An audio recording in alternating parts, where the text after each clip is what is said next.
السلام علیکم مینوال، امید لرم چې تاسو ټول به روغ جوړ او ټیک ټاک کې. د الیشا 007 پلر داود شاه په پېښور کې په ډزو باندې ایشتلی شوی دی. د داود شاه قاتلان ښکارا شول. داود شاه قاتلان څوک دي؟ FIR یې په چا باندې درج کړی دی؟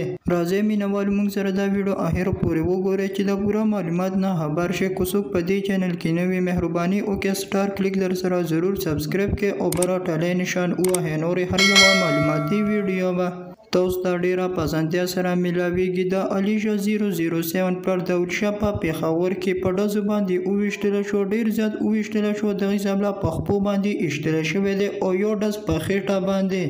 بیا داود شاه بېهوشه شوی او د حساب له په بېهوشه حالت کې هسپتال ته منتقل کړو. داود شاه له اوسه پورې په هسپتال کې بېهوشه پروت دی. ډاکټرانو ویلي دي چې داود شاه به 3 ورځې بېهوشه وي او تاسو ټول ورته دعاګانې کوئ چې داود شاه له الله تعالی نوې زندگی ورکړي، ځکه چې داود شاه ډیر زیات په بد حال دی او د مرګ په خوله کې پروت دی.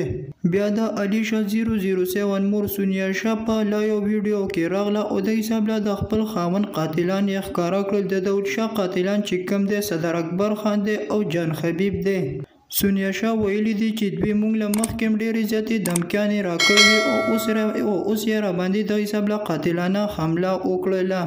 داود شاه په خپله باندې قاتلان نه دي ښکاره کړي، ځکه چې هغه په هسپتال کې بېهوشه پروت دی او کله چې په هوش کې به راشي نو خپل قاتلان به ډېر زر تر زره ښکاره کړي. او د سونیا شاه د خولې دا وینا ده چې زما د خاوند قاتلان صدر اکبر خان دی او د حساب له جان خبیب دی. اوس پته نه لګي چې دا په رښتیا باندې د داود شاه قاتلان دي او که نه دي. دغه معلومات هم تاسو ته ډېر زر تر زره موږ شریک کړو. دې ځای پورې زموږ نننۍ ویډیو نورې معلوماتي ویډیوګانو لپاره په دې چینل کې اوسئ. والسلام.